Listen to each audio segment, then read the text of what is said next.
So, I'm excited to be here and also challenged. The excitement is, this subject is one I'm most passionate about of all the things that I communicate or worked on or focused on in my life. And that's because I believe if you're not happy in your intimate relationship, you're not happy.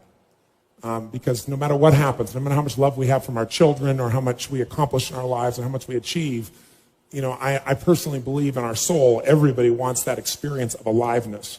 So I'm not just about marriages. I had 4 different fathers, so I know the impact that things can come from being in a position where families don't stay together. But frankly, I wouldn't have changed it. To see my mother miserable and unhappy, to stay with somebody, which is what she did with one of those relationships for 10 years, I wouldn't want to see her do again. So I'm not for the institution by itself. I'm not for the relationship. I'm for the people in it. And what I really believe, though, is it's a critically important institution, and I've supported it amazingly, but I want to make sure that the people within it don't just settle for being able to say, I'm still married. To me, that's not an accomplishment. I really don't. And I say that also because, that sense of aliveness affects your kids as much as anything else as well. And so I really believe that any relationship can be brought to love and passion again. But the challenge, of course, is that most people today have a perspective, an expectation, where the highest standard they have is not for themselves, but what they expect from their partner. And I think that's the number one reversal that has to occur in any relationship for things to transform.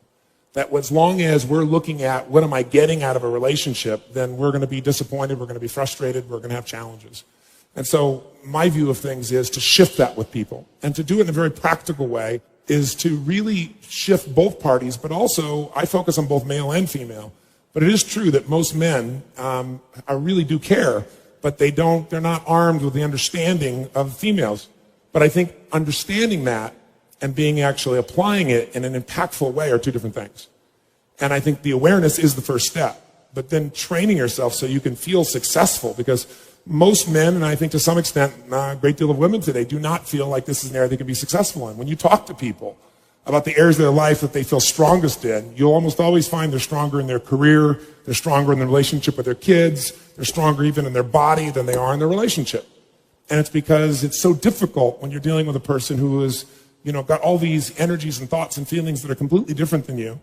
And simultaneously, you have a love for them, but also you're facing the deep fear that everybody has underneath. And that fear is that love won't last. And when that happens, people start to really break up inside. So what I thought, my excitement is to talk about the subject and to really try and serve you. My challenge is, the shortest seminar I usually do is 50 hours, 50. Because I don't believe in getting up and just speaking and sharing a principle or something like that. What I really believe in is doing it. So I'll take people in a weekend and we'll talk about the principle, and then boom, we go after it so that it gets in your body. We do it enough times so you're doing it. You're not just thinking it. So, the short little time we have here doesn't come close to that. But I think I've got a format of some things I can introduce you to. So first, I want to thank you for the privilege to be here. Second, I'll tell you in advance that I'm going to try and cover a lot of territory in a short period of time. But also, in doing so, I'd like to make it more active. And what I mean by that is, when I look around and I see the challenges that most people have in relationship, I think the number one challenge is something I've seen for 30 years. And I don't just see it in relationship. I've always wanted to know the answer to a question. I've been obsessed by the question of what makes the difference in people's lives. I grew up very poor. I'm talking to my 4th father, and I'm saying, Mom, I'm confused. I was not popular in school. I love people. So I was passionate about figuring out what's the difference in people. Why is it that some people are given everything? The type, they really do have parents that love them, that are there for them. They have tremendous educational background. They have all the economic resources, and they end up spending their life going in and out of a rehab. They had all the resources. And then you meet somebody who's been, abused, or no one's been there for them, or they've been physically abused or sexually abused, or the worst things you could possibly happen to a human being. And they turn out to be some of the finest human beings you'd ever meet in your life, who are out there working to help other people and make a difference. So we all want to believe that our lives have turned out because of our biography. And the reality is we can all find people with a horrible biography who have an extraordinary life, and we have people with an extraordinary biography who have a life that none of us would want to trade with. So what's the real challenge? And I believe that the challenge in relationships and in life in every area is emotional fitness. That it starts with how emotionally fit you are in a relationship. And there are patterns that make people emotionally unfit. There are patterns that make people frustrated. There are patterns that make people depressed. There are patterns that make people angry. There are patterns that make people feel sorry for themselves. And there are also patterns that make people compassionate, playful, physically passionate, emotionally strong. You know, there are different patterns, and they stand out to you when you've been around that many people. So I've had now 50 million people get my books and tapes, but I've been with 3 million people face-to-face from 80 countries. And when you're around those many people, the pattern becomes clear. And I've been able to use those patterns, and that's what I want to kind of expose you to tonight. And frankly, you know, I think these patterns are common sense. But, you know, how many of you notice that common sense is not too common? You know, everybody's like, oh, yeah, that's simple. But, you know, a lot of people say, I know this stuff. Well, if you're not doing it, you don't know it. You understand it. And understanding and $3 will almost get you a cup of Starbucks these days, you know? It's really nice to understand things, but that doesn't change anything. You got to get in your body and actually do it.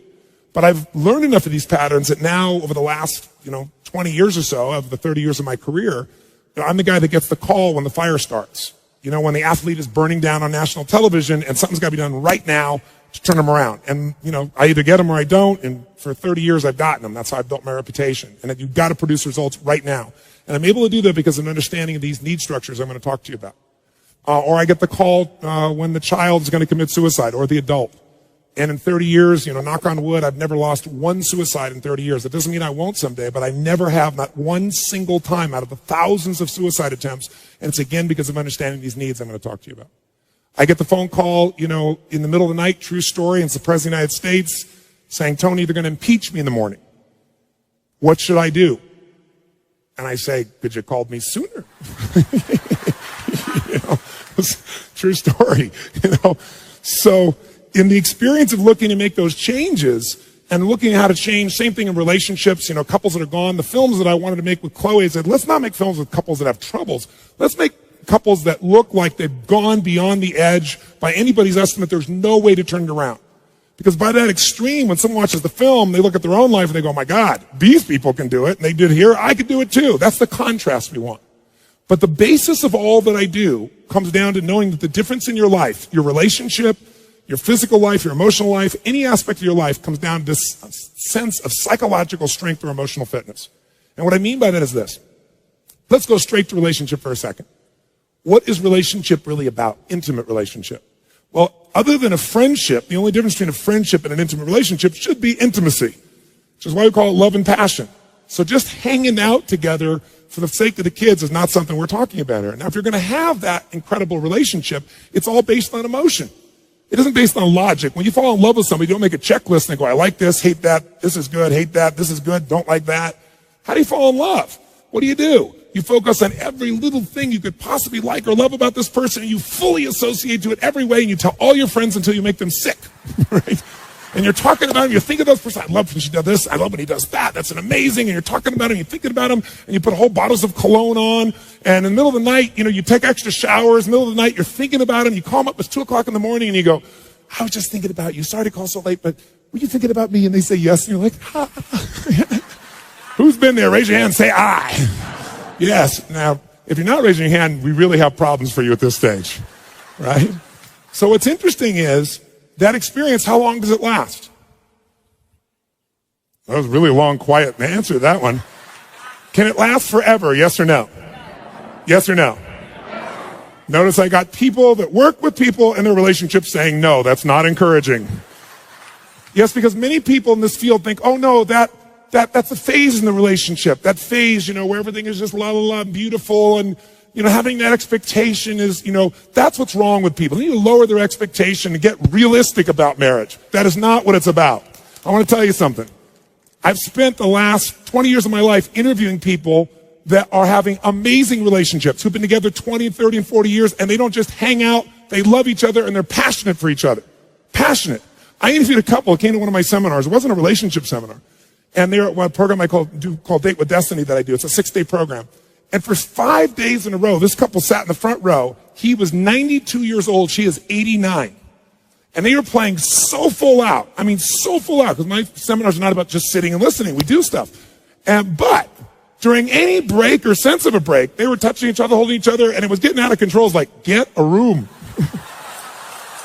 And so, it was really tough, and they kept me in the front row. I was a little distracted here, So finally I stopped everything I was doing and I said, I want to interview you two. Come up here on stage. And I brought them on stage, got 2 chairs, and I said, I want to understand something. I said, you guys have been married how many years? 52 years. That's amazing. Now, clearly you love each other, but it appears you also love each other. And they said, oh yes. And I said, you guys seem to have a lot of passion for each other. And they both said, oh yes, of course. I said, what's the secret to your 52 years? And the lady said, well, you can't just love, gotta touch. And everybody cracked up, you know. And I said, well, so you still at this age have great physical passion? They said, of course. And he said, oh my God, I live for it. He's 92, right? Right? And I said, well, what's the secret to your physical passion? And she said, well, we try anything once, and if we like it, we do it again. I thought, okay, that's good. So if you think about a relationship, other than the maintenance of some responsibility, people today in our society won't do things just for responsibility. They've been taught to focus on themselves, unfortunately. And while we all have to have a sense of responsibility, what's even greater, it's like discipline. Discipline never works long term. Never. What works is when you become addicted to something positively new. You trade one addiction for another. When you shift from having to doing something to wanting to do something. So our focus is how to make that happen. But I'd say this to you.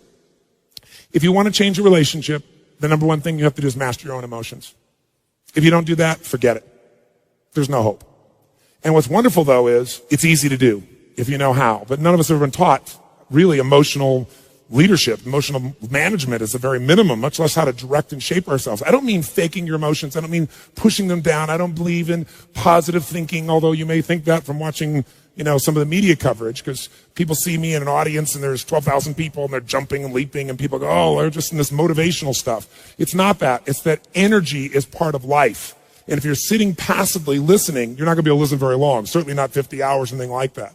If you turned on and you saw a rock and roll concert, you'd see people cheering, going for it. If you went to a sporting event, why do people do it? Because there's an energy there.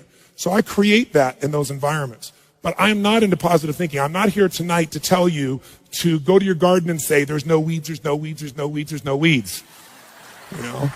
I'm very clear that I believe that life is about leadership and being truthful to yourself. And so I believe, number one, that the mandate for any great relationship and the mandate for anybody to lead their own life and not be a follower is you got to see things as they are, but not worse than they are. Because that's where most people go. That's where they go in relationship. That's why they start to tear it down. That's why the relationship starts to break down, because people get scared when it isn't working out, and then they make it worse than it is so they don't have to try. Because they don't want to try again and be disappointed. They don't want to feel that sense of rejection. They don't want to feel that sense of failure. So most people make it much worse than it is. People tell me all the time, oh, I'm skeptical or I'm pessimistic. I said, no, you're gutless. It takes no guts. It takes no courage to be a pessimist, to say it's not going to work, to try to find out what's wrong. What's wrong is always available. It's always what's right. So I'm not into positive thinking, but I am into intelligence. And intelligence says, see it as it is. Don't make it worse than it is. I mean, people all the time say, my problem is I'm big bone. No, you're frickin' fat. Tell the truth. What is this big bone story? The only way it gets better is if you can see how it is. Don't make it worse than it is. Don't try to make it so it's impossible to change. That's not true. It's not true at all. The second mandate, I think, to changing anything in your life, to leading your life, is once you see it as it is, not worse than it is, then you got to see it better than it is. Because that's the thing that's missing for most relationships. There's no vision. I mean, without a vision, in the Bible it says people what? Perish. And when a relationship has no vision for greater than where they are, that relationship is going downhill, if not destroyed. I believe that every relationship, every part of life, every part of a human being needs a compelling future. If the future is not more compelling than today could be tough, but if the future is compelling, we can get there. And that's what every leader does. And every one of you in this room, and I know some of you are here, I guess, from the general public as well, just for your own relationships, I really acknowledge you for. But I know that you're from the military here, I know the therapists here, people from all walks of life. You're all leaders. What's your job? To lead. Your job is to help people see it as it is, not worse than it is. What's your job? Help them create a compelling future. See it better than it is, so there's a reason to give my all again. Otherwise, there's just no juice. There's no energy. Why? They'll go through the motions. complain with each other, not really believe it's going to work, and nothing will change. And then finally, the third step that we've all got to do if we're going to change our life or anybody else's is make it the way we see it. And that's where strategy comes in. I try to take things that are complex and make them as simple as possible. I've noticed most people in the psychological world try to make it as complex as humanly possible. Because it makes us feel so sophisticated when we can talk with all these complex words and elements and so forth, and we can really, we got our degrees and we're somebody. But you know what? That doesn't help anybody. So I look for a nickel word and not trying to sound harsh to get to the heart of something. I'm trying to take something complex and make it simple so that people really will apply it. And that's the focus here. So if you and I were going to talk about relationships as a whole and say, what are they? I come back to the base of it. It's all emotion. That's all it is. If two people are both high as a kite, they're having the time of their life is going well, their work is going well, everything's going well, what kind of relationship are these two people going to have? You tell me. Good, great, average, terrible, what is it? Come on, yell it out. You know it's going to be great. Because in an emotional high, everyone communicates well when they're in a great state. Isn't it true? Men and women, even men communicate well when they're in a great state. Right? Is it true? So this is the key. Now, if you've got those same two people and they're in an okay state, life's okay, business okay, kids are okay, career's okay, mother-in-law's okay today, whatever. If they're both okay, what's the state going to be like? What's the relationship going to be like? You can predict it. What's going to be like? Good, great, average, what would you say? Average. If both people are suffering, they're hurting, they're in pain, frustration with their work, overwhelmed with their kids, some challenge with a family member, hitting a stage of life where they're questioning their identity or their future or what they can do. They don't have a compelling future. And they're both in a low state. You tell me, you know it, you've got the experience. What kind of relationship? Good, bad, great, horrible? What would you say? Quick. Sucks. Technical term. Thank you, sir. It sucks. Yes, that relationship is going to suck in the technical term. That relationship is going to have huge challenges because in that state, you're in the danger zone. People are going to say things, they're going to react to each other, they're going to respond in ways that really aren't a reflection of who they are. They're a reflection of the state they're in. How many of you have ever snapped at somebody, had nothing to do with them, it was just the state you're in, your body was hurting, you're going to something? Who's ever done this? Raise your hand. Say, I. But the problem is, we have a much higher standard of what we expect from our spouse. And when they do something like that, we rarely forget it, right? And so then it starts to stack. So as Chloe described the process of stacking great memories, most people get to where they are to the point of seeking you out because they've stacked the negative experiences. They didn't just take one experience and come to you. It's a series of experiences usually that have stacked and stacked and stacked until now it's like if I took my arm here and I rubbed your arm like this, no problem. But if you get a scab there and we touch you with a feather, you're going to jump out of your skin. It's the same thing of where people are. So building emotional fitness is the number one gift you can give anybody, because otherwise if they come sit down, and I can't stand it when I sit down with couples like this, they're such whiners. And I just tell them that. He does this, she does that. I say, do you know what you sound like? Let me record this and play it back for you. Because we live in a world where everybody's focused on what they're not getting. And as you do that, there is no relationship. A relationship, when you're in love with somebody, what will you do for them? What? It's not a trade. It's not a, okay, I did this because you did that. If that's it, all you have is a transaction. That's why I honestly don't like the word partner. Because partner is a transaction. You got a business going. We got a deal here. We got some rules that we'll abide by. And I think that that is a reflection of what most marriages have become today, because our culture has hypnotized us. Our culture has hypnotized us into believing that this is what you should adjust to. And frankly, I know many therapists who are constantly trying to adjust to someone and say, well, no, this is just, you have to adjust to this stage of your relationship. This is where it is now. That spark that people had initially can come alive at any point, but it can't happen without the emotional fitness. So you and I, if we're going to transfer this to somebody else, frankly, we got to have it too. And think about this. Base of emotional fitness is energy. If you're exhausted, how the hell are you going to have passion in your relationship? I mean, people come home and it's like, even, especially if, let's say, one's kind of excited for whatever reason, kind of frisky or excited to be with that person. Let's say that lucky moment happens. Usually the other one's like, oh, honey, I love this, wonderful, but I'm exhausted. I got to eat something. I got this to do tonight. I got to prepare for that. I got to answer my 500 emails. And it just drops to the floor. So here's the scary part. I think most therapists accept this as a standard of like, this phase of the relationship, this excitement, this passion can't last because frankly, you're tired. Most of you all day long are dealing with so much of other people's stuff, dealing with it day after day. There's a stacking for you too. Now, why don't we apply it? We're smart people. We're intelligent people. I'll tell you why. 2 reasons. The main reason is that everyone in this room, including myself, we had a horrible experience, and that is we went to a 20th century school. I call it horrible because it conditioned all of us to be passive, just like you've been for the first 10, 15 minutes of my talk.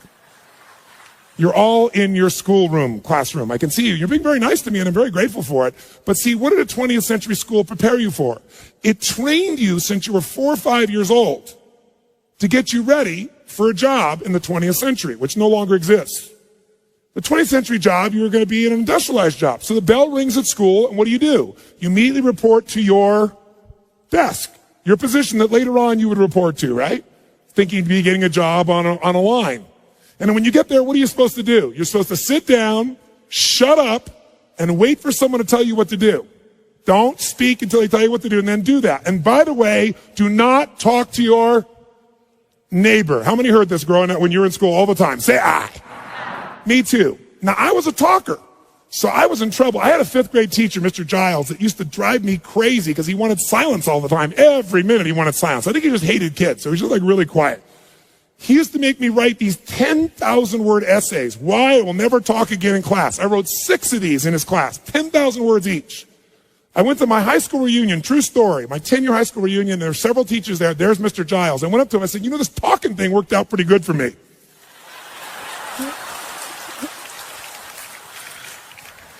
Here's my point, though. My point is, we've all been taught to passively take in information, right?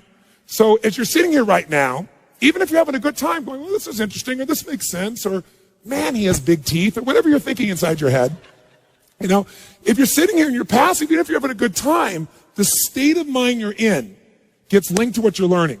That's why when I'm working with people, if they're passive, they listen, even if they agree with you. Yeah, that makes sense. Yeah, that's really good. They get linked to that state. So later on, they feel equally inspired about doing it. Yeah, I should probably do that. Yeah, I should probably move that. So today, if you don't talk to your neighbor, you're out of business. Today, if you wait for someone to tell you what to do, it's over, especially in a relationship. If you're going to make anything happen today, it has to be completely proactive and different, and yet we're all still hypnotized. So I'm going to ask you to try something new, and that new thing is this. When we're doing this seminar right now, and we take some information in, if you listen to me passively, research shows you'll remember less than 10% of what I said within 3 months. In fact, some studies is less than 30 days, which basically means you wasted your night, and I did too. If you listen and take a few notes, research shows even if you're going to read the notes again, it goes up to 40 to 50% retention. Because just the physical act of writing it down drives the groove deeper in your body. If you listen and you take notes and you physically actively use your body, it goes up to 90 to 95%. That's like if you yell back the answer, if you engage your nervous system, because the groove goes into an active mode, not just a deeper memory. So I'm going to ask you a couple things. One is if I ask you a question, if you would, yell back the answer. That's not so we have a rah-rah session here, because as I told you, I don't believe in positive thinking, but because it'll go deeper and your energy will be higher. How many will do this? Say aye. Aye. All those opposed? Motion's carried. Okay? Second thing is, if you really want to shift, then the fastest way to change your life is to get back in the growth mode. I don't care what it is. If you want to know what makes people happy, it's one word: progress. It's not achievement. Achievement gives you happiness for a moment, or maybe a week, or whatever. Whatever it is you think you've got, when you get there, it doesn't last. Because life is growth. We're either growing or we're dying. We all know the phrase, but it's because it's true. Phrases that have been overused and sound stupid at this point, the reason they've been overused is because they're accurate. If you're going to be alive, progress is it. If you want your body to feel alive, you got to make progress. If you want your relationship to be alive, there's got to be progress. If people experience progress, they are happy. If they don't, they won't be. I don't care what they achieve. I don't care where they go. So progress, if you're going to make it, the first place to start to get it is be like a kid again. It's getting people to break their patterns. All the problems in relationships are based on patterns. You interrupt the pattern that doesn't work, it's so easy. But to do that, you got to break your own. To do that, you got to have enough energy. So what I'm going to ask you to do is to be a kid again. Because when you're a kid, you try anything. right? Kids will do anything. If a kid tries something and it doesn't work, they don't feel like a failure. They just get up and try something else. But if an adult tries something and it doesn't work, they go, did anybody see that?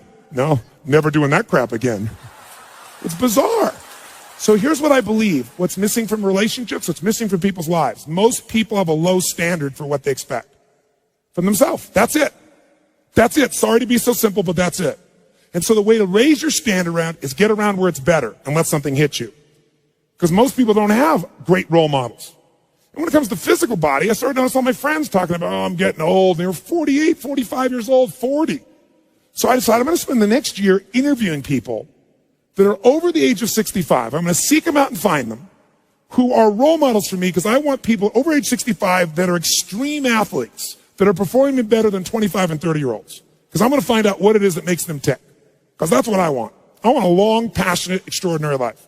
So the first woman I found, 72 years old, Sister Madonna, Catholic nun who did not exercise in any consistent way till she was 40. At 40, she was getting a little plump and decided she was going to go for a little walk. And each day she walked a block further. Within a year, she was running 10Ks, and then all of a sudden marathons. And from the age of 40, picture this, to the age of 72 when I interviewed her, over those 32 years, she ran more than 350 Ironmen.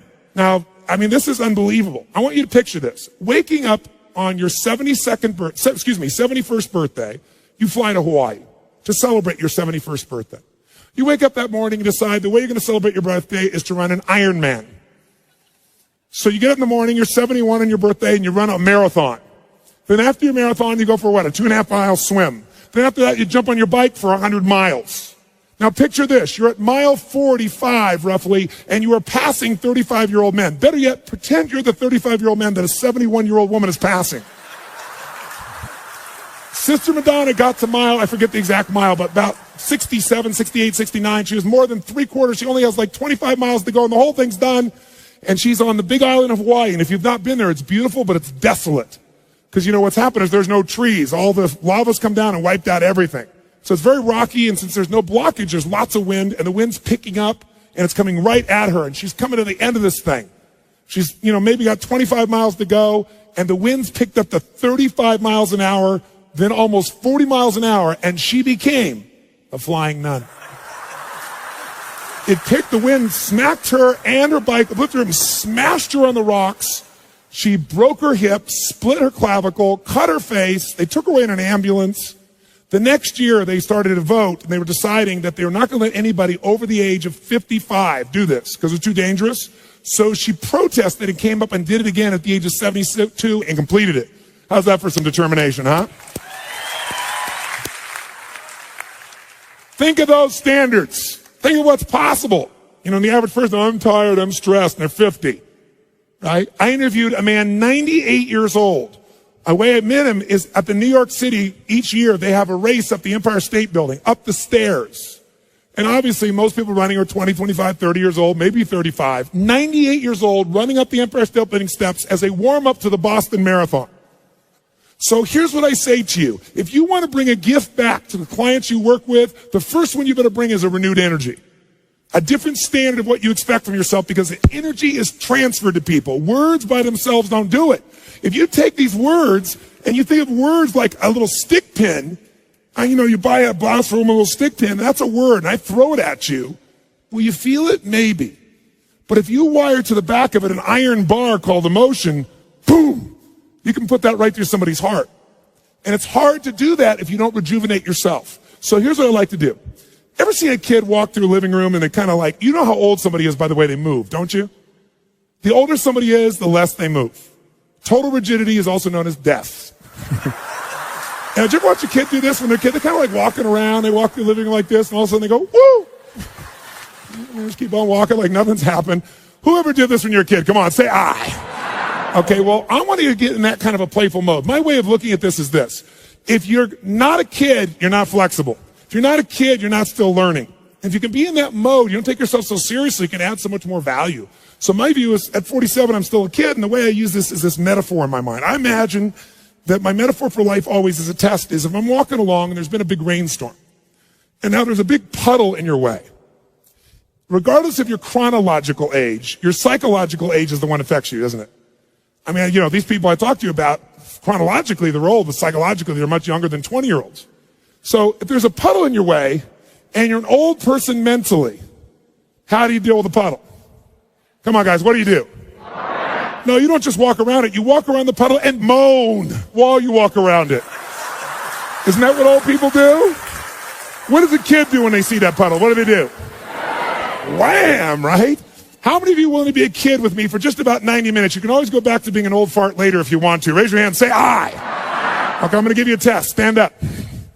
Shake your body out. You've been sitting for a while. Stretch a little bit. Go over to one side and give it a deep moan. Oh, come on, moan, other way. Back, moan. Forward, deep moan. Kind of shake your body out a little bit. Get a little blood flowing in there again. Now, what determines the quality of a person's relationship more than anything else? Well, there are lots of answers to that question. I wouldn't say there's any right answer, but I would say to you the number one thing is their level of emotional fitness. Now, their emotional fitness, though, can be determined by a lot of things. But the most basis of it is how you feel emotionally. It has to do basically with your psychology, doesn't it? Your mindset, your model of the world, the way you interpret what things mean. Because meaning produces emotion. Change somebody's psychology, you can change their life. Don't do that, nothing else changes. I have a friend who just made a documentary called The War Tapes. She was offered to go to Iraq and to be embedded with the members of the National Guard or whatever it was in the state she was in. And she said, you know what I want to do instead? I want to give the troopers cameras and let them shoot. If you haven't seen this documentary, it's unbelievably intense and beautiful because it shows war at all the levels of it. You see the humanity of it, the inhumanity of it, shot through these men's eyes. But the reason I tell you this story is I asked her what moved her most, and she said there was one man she followed up with who was blown up, and she went to the hospital to see him. And she said, Tony, she said, just brought tears to my eyes because I walked in and he had this big smile on his face and his left arm is gone. And she said, I sat down with him. He was sitting at the table and we started talking. And she said, I couldn't believe it. I thought maybe he's on drugs. Maybe he's in shock. Maybe he's just trying to put on a good front. And she said he was genuinely grateful to be alive and happy and grateful to God. And she said, well, why? And he said, because I'm a righty. But here's the killer piece of what she told me. She said they talked for an hour and a half. She said she left feeling stupid about the things she feels bad about in her life and feeling so grateful she'd been with this man. And at the end, he pushed away from the table and he had no legs. He lost his legs and his arm. All he mentioned was he's a righty. Didn't even talk about the legs. So most of us are unfit emotionally, which means something in our psychology has made us weak. Part of it is, how do you build the muscles? Push through difficult times. And most of us today in our society, what we think is difficult would be somebody else's idea of the greatest dream on this earth. And people have forgotten that. And so they get bitchy and whiny and complaining about the littlest stupid things. So we got to start with ourselves. So let's learn about your psychology first, shall we? Let's do a little test. Pull your hands out like this. And when I say now, bring them together like this. When I say now. But I like people who anticipate. That's good. Ready? Now. Ready? Now. Ready? Now. Keep your hands together. Extensive psychological research over 35 years has shown something interesting. Just like in relationships, we develop patterns we're not even noticing. Like no matter how many times I pull your hands apart and bring them together, you'll usually have the exact same thumb that you'll drop on.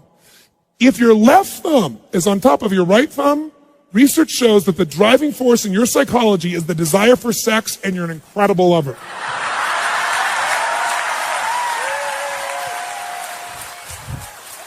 If, however, when you brought your hands together and put them back on top, if your right thumb is on top of your left thumb, then the driving force in your psychology is the desire to be intelligent and you will make a difference and be financially free in your lifetime.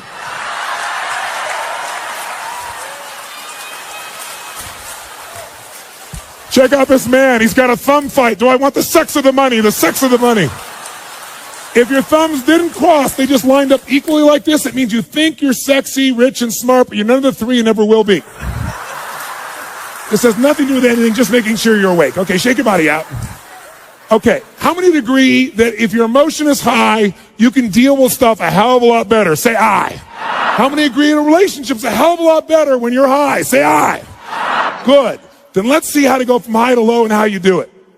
Because the illusion is something makes us feel a certain way. But the truth of the matter is you could say, they said this and it pissed me off. Well, somebody else could have said it and it doesn't piss you off. So all it is a belief about how to respond. But the emotion itself, you trigger. Even good emotions. If, like, you kiss somebody and wham, Mr. Happy comes to full attention, you're so excited, where does that feeling come from? Does it come from wet tissue touching wet tissue? You know, if that was true, kissing your dog would excite you. It's because you have a belief in your head that someone who's shaped like this, someone who shares the same spiritual values as you, somebody who kisses me like this, wham, I feel like this. But if they're not spiritual like me, or if they're shaped like this, or they kiss like this, you go like this. It's a belief system. Emotions at their rawest form are always available. And we do emotions. They don't happen to us. And that's the lesson we want to get in our bodies and we can teach our clients. And here's what I want you to see. Emotion is created by motion. Emotion comes from the way you move. If I said to you there was a depressed person behind curtain number 1 over here, and for a $100,000 donation to your favorite charity, if you could describe their physical body without even seeing them, I know you could do it. Tell me, what's their posture like? Quick. Nice and loud. What is it? Where's their head? Where are their eyes? Breathing full or shallow? Muscles in their face, up and tight or slack? Now, how come, 2,000 of you all agree? Because you've practiced this crap before, haven't you? Now, if you take somebody like that and you change their physical body, that's what science shows today. You just radically change their physical body. You change their biochemistry like that. It's not a fake thing like hiding your emotion or pretending to be happy. A radical change in the body produces a radical change in emotion. So let's do a subtle little test for this. I want you to shake your body out. And here's what I want you to do. In a moment, I'm going to ask you to approach 5 or 6 people as quick as you can, next minute or two, and introduce yourself to people. But when you introduce yourself to them, I want you to do it in a very specific way, in a very specific state of mind. I want you to greet people as if you feel like meeting them is a total waste of your time. Like they're scum, why do you have to meet them? So it might look something like this. You, sir, come here. Come here. What's your name? What? Frank. Frank? Bill, get out of here. Okay, now, as therapists, and this will be very difficult. Many of you go, I can't be mean. But what I want you to do is deliberately put yourself in a state where it's a way. Who here has ever been pissed off or frustrated? Raise your hand and say, I. I want you to deliberately get in this frustrated state like it's a waste of your time. And the reason I want you to do this is I want you to notice not only how somebody greets you and how it feels, that's obvious. I want you to notice what do you have to do with your body to go, if you really do this legitimately, where you put yourself in a state where it's a waste of your time, it's frustrating, you're a little pissed off. What are you going to do with the muscles in your face to get in that state of mind? What happens to your breathing to get in that state of mind? How do you have to change it? How do you move? What gets tense in your body? Do you go straight towards them or do you hesitate? Do you talk loud or more quiet, fast or slow? I want you to notice the physical things you have to do to go in this state. Now, if you don't do this, like if you just do it kind of half reared, then it'll be like, why are we doing this stupid exercise? Be like a kid, not like a boring adult. So stay in state, notice what you do, total waste your time, you got 1 minute, go. Meet as many people as you can, go.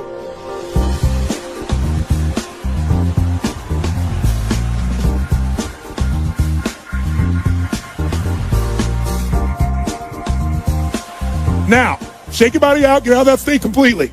Now, please give me an out loud answer for 2 reasons. It'll keep your energy high, and secondly, everyone in the room will hear the percentage of the audience that's affected.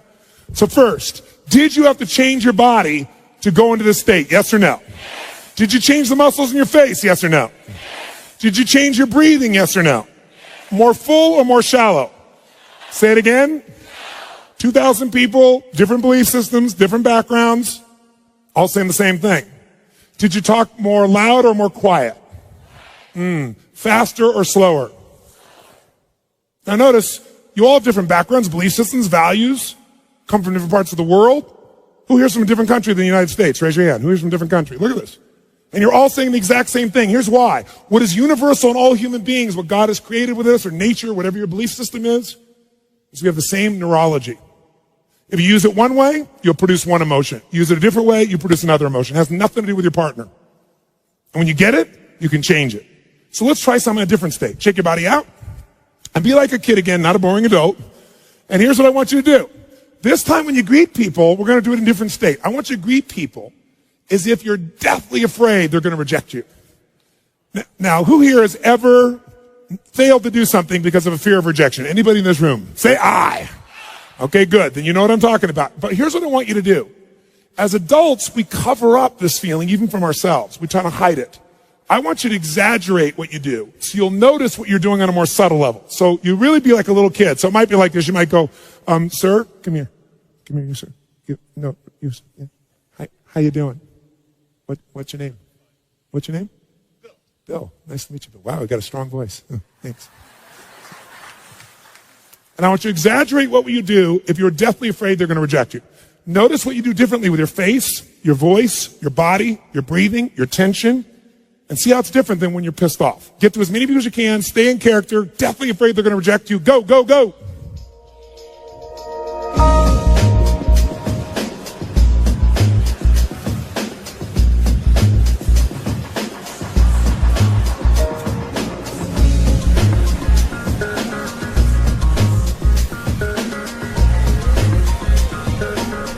Give me an answer nice and loud, please, so your energy's high and you hear it.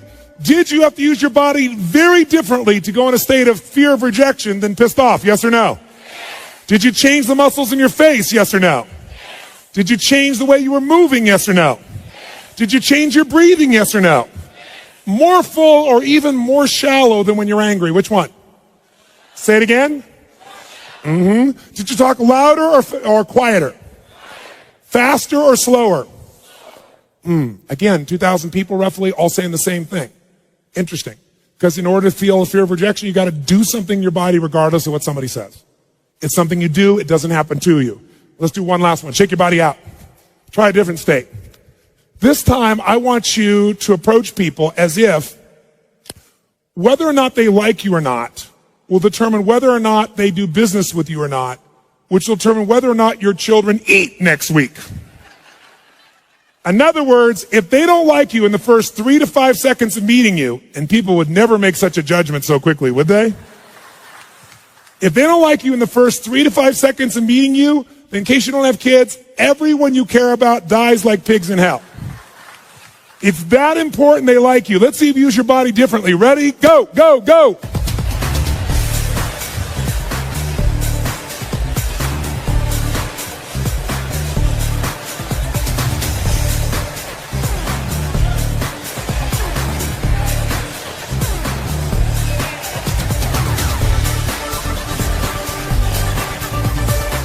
All right, did that feel better, yes or no? Yes or no? Did you use more of your body, yes or no? More of your face, yes or no? Did you breathe more full or more shallow? Did you talk louder or quieter? Did you move faster or slower? Did you hesitate or go straight for them? Did it feel good? Why? Because emotion is created by motion. If you use more of what God has given you, you will feel more. But most of us have learned to shrink how we use our bodies in the cultures we live in today. Most people's idea of exercise is fill the tub, pull the plug, and fight the current. People get injured typing today. Ooh, that hurts. Scary. Use your body, you will feel more alive. And the same thing is true with these couples. Now, was that the best greeting you're capable of giving another human being? Yes or no? Some of you are saying yes, most of you are saying no. Let's review the exercise. I said if you don't give your best, everyone you care about dies like pigs in hell. And you still didn't give your best? We need to talk. Listen, if you said no, I respect you because you were honest. Because whenever we say we've given our best, it's always a lie. Because whenever you get there, what do we always discover? There's another level. Every 4 years for centuries in the Olympics, what happens? People run faster, they jump higher, they lift more weight. Every 4 years for thousands of years. How has this happened? Drugs, that's how. No. No, that was just a recent thing. The point of the matter is, whenever you get to where you think your best is, it opens up another possibility. And this is what couples have to see. They think they've already had their best days in the beginning. And some of us have been guilty of encouraging or agreeing with that. And that's the worst thing you could possibly do. This idea, when I first started coming out doing the things I was doing, I'll never forget, The attacks on me was, he's raising people's expectations and they're going to be disappointed. I hope the hell so. Disappointment. If you don't have a higher expectation and get disappointed, you're not going for anything. You're not alive. And besides, that disappointment will either drive you or crush you. You get to decide which one it's going to be. Absolutely. So, since that clearly wasn't the best one you're capable of giving, we have to take up one more level. You say, what are we going to do? Get naked? No, no, no. This time what I want you to do is I want you to greet people like they're your long-lost lover or best friend. Like, oh my God, look, it's Mary. Look at her. Oh my God, there she is. Ah! I want you to greet people like your long-lost lover or best friend. Ready, go, go, go.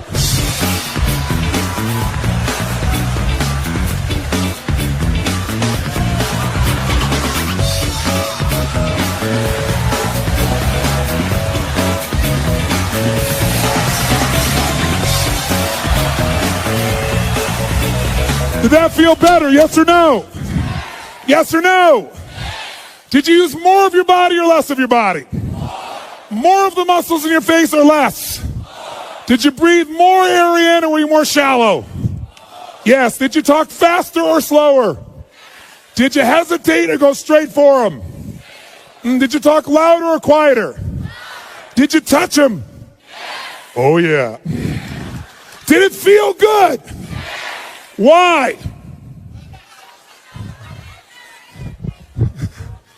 Because I told you to. Very good, sir. Thank you very much. Because emotion is created by... That's right. Now, most people get in a relationship because they're after some emotion, not another job. True or false? And for most people, it becomes a job. And then many people encourage them to stay with the job, which is a nice thing. But wouldn't it be nicer to have them enjoy the job and not have it feel like a job? And the only way to do that is we've got to rejuvenate the individual. There's nothing worse, nothing on earth, than two emotionally unfit people put together. Because what is a relationship's purpose? Why do we get in relationships? Someone tell me. To grow, to experience love, to be happy, to learn deep spiritual lessons, to have someone to bitch to. Thank you, sir. Very good. Someone to bitch to. Now, here's what's interesting. Everything you would say to me, whatever you're going to say to me about why we get in a relationship, underneath it, even if you say, so we can make a difference in the world together. But why do you want to make a difference? Because it's going to make you feel something. There's only one reason we get in a relationship: to magnify human emotion. That's it. That's God's gift. How many of you, when you're excited about something, first thing you think about is who you want to tell or share it with? How many of you relate to this in some way? Say, I. So some people use a friend, but the intimate relationship, if it's not only safe, but there's real love and passion there, there's no greater place. If there's trust, if there's respect, there's no greater place for this. But the challenge, of course, is most people don't have it at that level. And one of the reasons, again, is there's not that emotional fitness. Here's what you got to know. People feel they find their center of gravity and then they blame their partner. And here's what I mean by this. When 9/11 happened, I'll never forget, I had this experience. I was in Hawaii. I was doing a program there for a couple thousand people from 45 countries. We were translating 4 languages simultaneously. It was a 10-day program I used to do that was full tilt from 8 in the morning to midnight. I mean, you had people from all over the world, real leaders. And I just said, living. When do people really begin to live? When they face death. If they face death and they look it in the eye and decide to live, they really start to live. And I said, what would your life be like if in the next 10 days you knew you couldn't get off this island and these are the last 10 days of your life? What would you do different? Who would you call? What would you say? What truth would you tell? What feelings would you share? And I went on to this for like 15 minutes. That night, 911 happened. At 3 o'clock in the morning, they called me to tell me the buildings had just dropped. And we had 200 people from New York there, because I have a lot of people in the financial district that are my clients. And there were at least 45 people we knew immediately that had lost their entire company, all their friends, family, their husbands, their wives, instantaneously. 3 o'clock in the morning, you go outside, and it was pandemonium. Because you got people from all these cultures. Every religion was represented in the room. And so outside, there were people that were crying uncontrollably because they knew the end times were here. There were people out there that were fighting because some people were celebrating. I mean, it was brutal. No one thought I'd get everybody in the room. I got them in the room, and I said, today is about emotional mastery. That was the scheduled portion of that day it was supposed to be. I said, and this is the real test. And so we brought people together, and I got people to express to me and tell each other, at the moment that 911 happened, what did they focus on? Because these are 3 decisions that shape your life. Number 1, what are you going to focus on? Right now while I'm talking, you're making a decision what to focus on, and it's what shapes your life. It shapes every relationship. It shapes your entire destiny. Are you focused on what this is going to mean to your life? Are you focusing on who the hell is he to tell me that? Are you focusing on the smell of your neighbor after that jumping up and down? Whatever you focus on, you feel, don't you? Even if it's not true, you feel it. So focus is the first decision we make. Second decision is, what does this mean? Is this the end or the beginning? If you think it's the end in a relationship, you're going to behave very differently than if you think it's the beginning. Is God punishing me with this? Is God teasing me? Is God challenging me? Is this God's reward? One shift in meaning instantaneously changes your emotion, and your emotion is your life. And then the third decision we make every moment is, what are we going to do? Pull back, go forward, give up, sit down, stand up, make it happen. So I ask people, what'd you focus on? What did it mean? What'd you decide to do? And people stand to share this. And afterwards, one woman raised her hand, and she was from New York, and she said, last night after your talk, she said, my boyfriend had asked me to marry him. And I told him no because my previous fiance had been murdered and killed, kidnapped and killed. And she said, I'm not over that. And he said, well, you go to that stupid seminar, then it's over between us. And she said, then fine, it's over. And she said, then when you said that first night, I got chills. So I called him last night at midnight to leave a message to tell him how much I love him, that I want to marry him. And she said, he called me back at 3 o'clock this morning. She said, but I didn't get the message, but I have it here. And he was at the top of the World Trade Centers where he worked.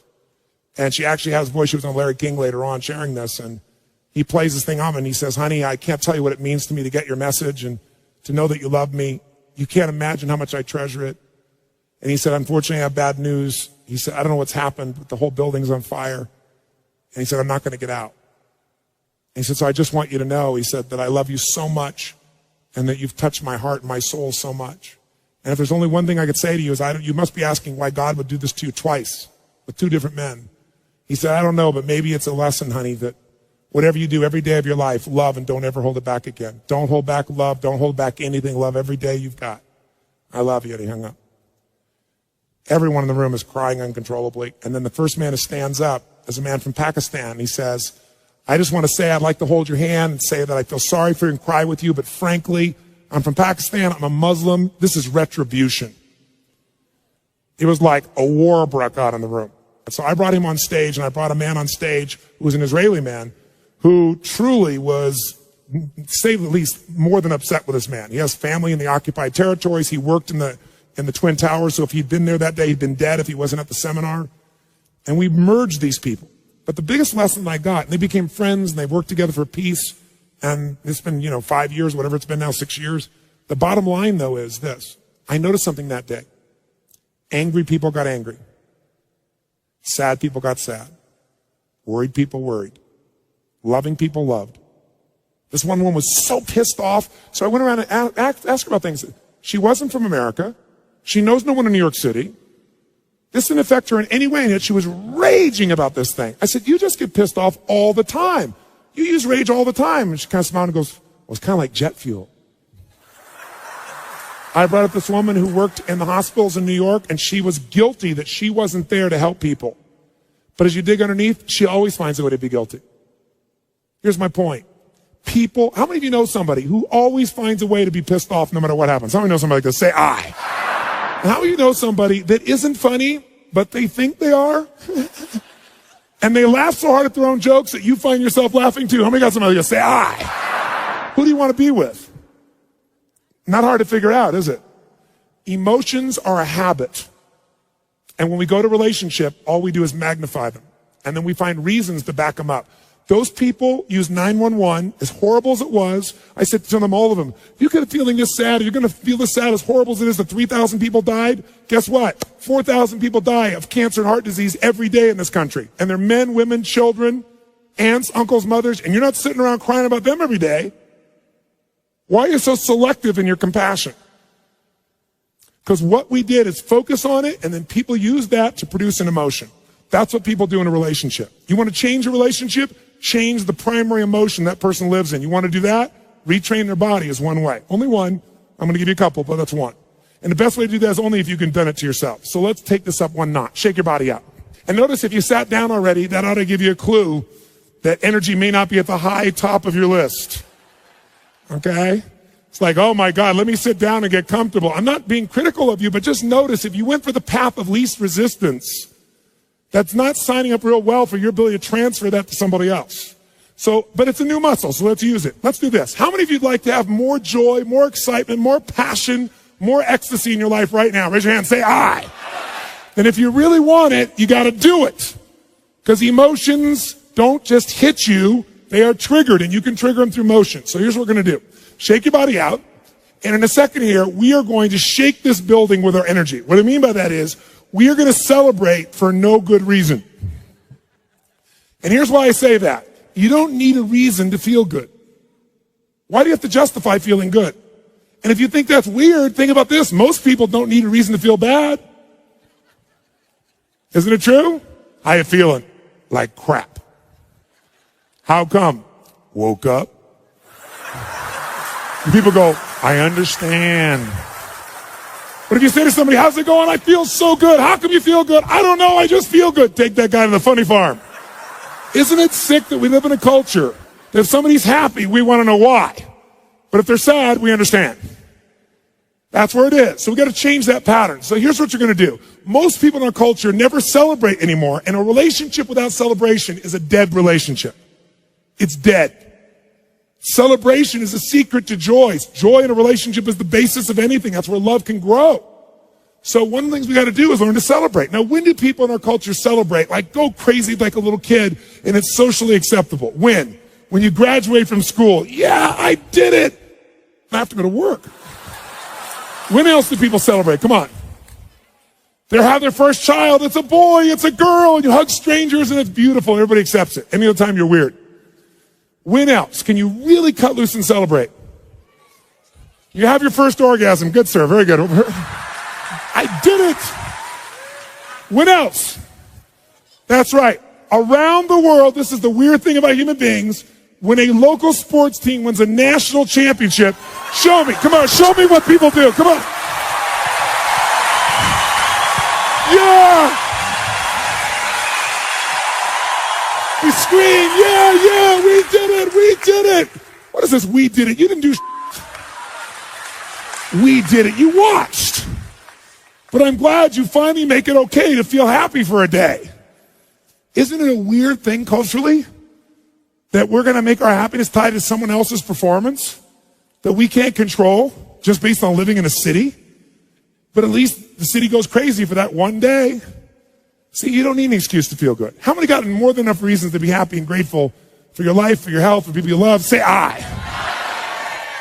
So all you got to do is retrain your body to celebrate instead of training yourself to fit in. How many of you have ever lowered your happiness or your joy or your energy because someone else wasn't feeling as good and you didn't want to offend them? And does it make them feel better? Your playing small does not make them big. All it does is lower the standard, and most of us have learned to do that. So if you're going to lead, you got to step out of it. So let's do this. We are going to celebrate just to get that energy in our body. On a scale from 0 to 10, where 0 is dead, 10 is unstoppable intensity, go to 20. Now to do that, in case you haven't celebrated in many years, I'll remind you. First key to celebration is your feet must come off the ground. None of this, I know it looks cool, but when you actually rise up like this and you extend, you open your diaphragm, which changes your biochemistry instantly. It doesn't happen when you do this. Second key is you must use your voice. How many of you when you were a kid used to make all kinds of weird noises? Come on. Make some crazy sounds out loud. Come on.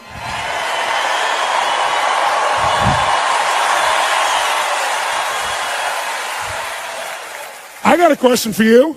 How many of you in this room love to sing when no one's around. You're in your car, you're singing, you're rocking. You get to the stoplight, you're still singing, rocking. You look over, the person in the car next to you is staring at you like this. What do? You quickly pick up your cell phone, act like you've been talking to someone. Why do we sing even though we don't sound good? Why do we like it? That's right, because emotion is created by, and to sing, you have to move parts of your body you don't normally move. And if you don't use it, so we like it even though we don't sound good. So when you're celebrating, you're going to extend and you're going to make sound like crazy. How many want to go for it? Say, I. Then your job is to outdo the old person next to you with your intensity. We're going to clap. We're going to clap till we get to 3, and then we'll do it. 1, 2, 3, go!